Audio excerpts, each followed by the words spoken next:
name is Liezl from Liezl Loves Books, and welcome back to my channel. If you're new to my channel, I'm just a girl who likes reading romance, paranormal, fantasy, any kind of book in general, and I also happen to have cerebral palsy, and it would mean the world to me if you would subscribe to my channel.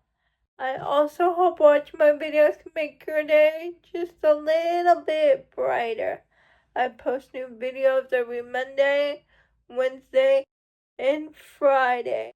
In today's video, I'm going to talk about what I like to see in fantasy books. I have read in the fantasy genre before. I've read it in the manga category. I've read One Piece. I've read Witch Atelier. I've read Freeman. But it isn't until like 3 years ago, 2 or 3 years ago, that I started reading fantasy books. And it started with M.L. Wang with the Sword of Kaigen. And I wanted to make this video because M.L. Wang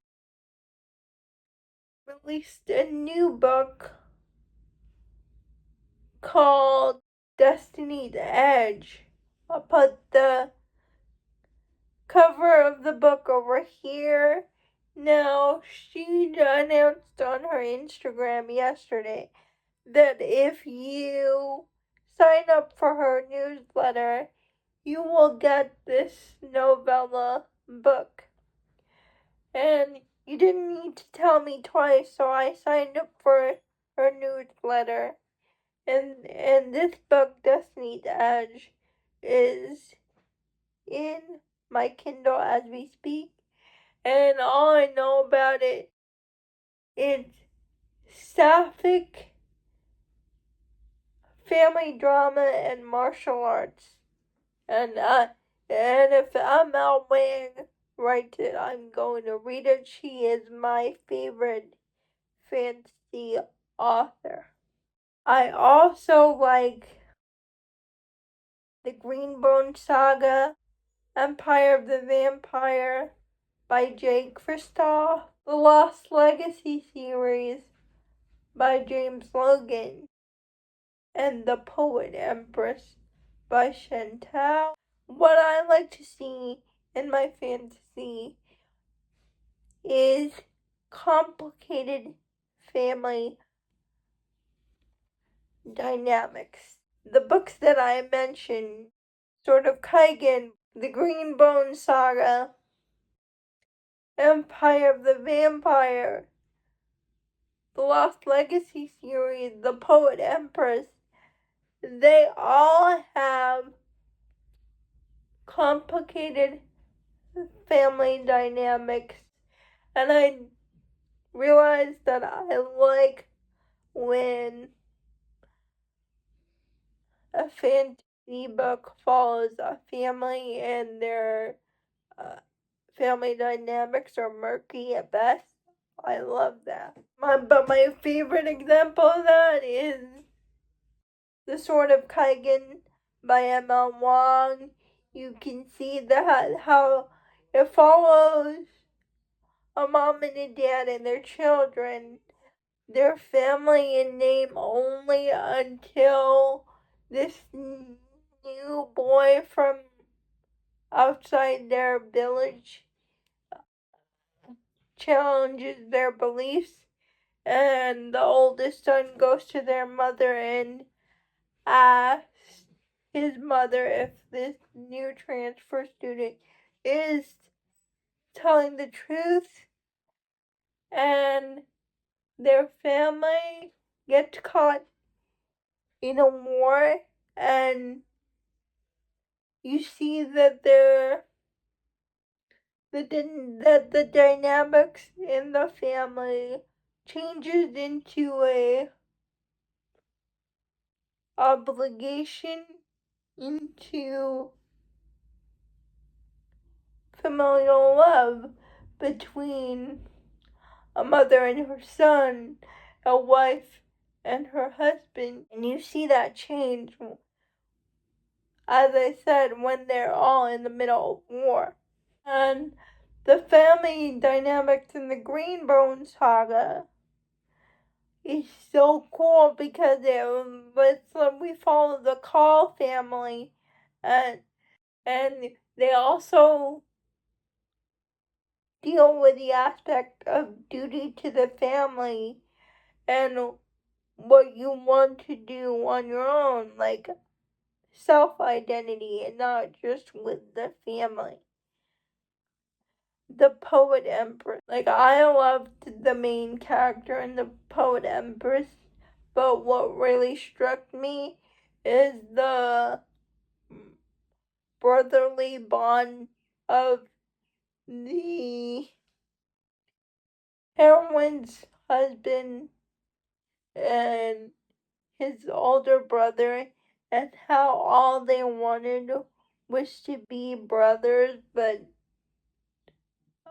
circumstances kept them from doing that. In my fantasy, I like how all these characters that I mentioned in all these books go on a character journey. Like, they start in one point of the book, like how their personalities are, but their personality completely change, and you see the development of their character by the end. A great example of this is Sienna from Blood Over Brighthaven, and she is the first female mage in this world, and where she was at the start of Blood Over Brighthaven to where she was at the end is a night and day difference. The character growth in this book is impeccable. I just love to see character growth in fantasy, particularly in the main character.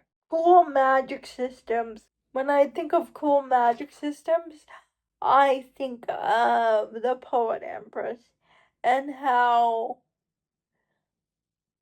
their magic system is by the written word, and to use power you need to know how to read.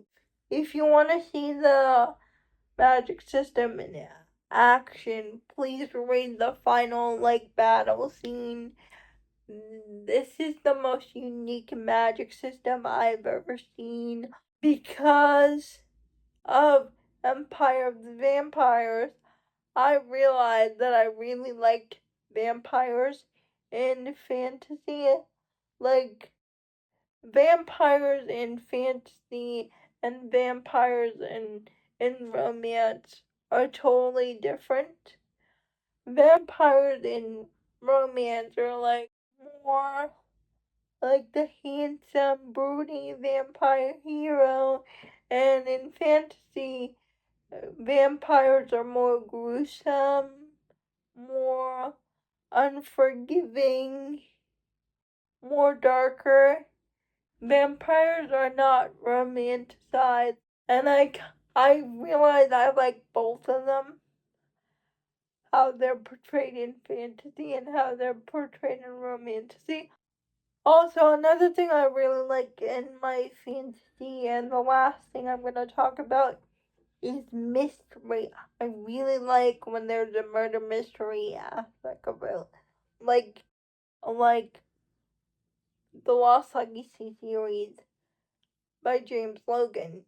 It's about a disgraced noble from society really getting news that his father was killed, and he tries to find out the real reason behind his father's death, and he goes on this journey.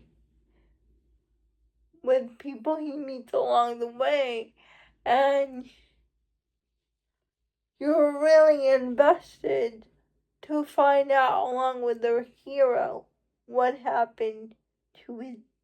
really happened to his dad, involving his death. And I think I like the murder mystery aspect because I like romantic suspense books.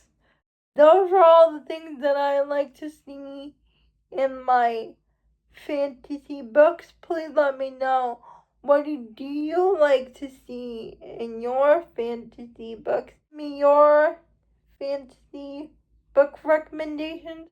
Please like, comment, and subscribe to my channel. Liking this video will help me out a lot. And I'll see you Monday. Bye. Have a good weekend.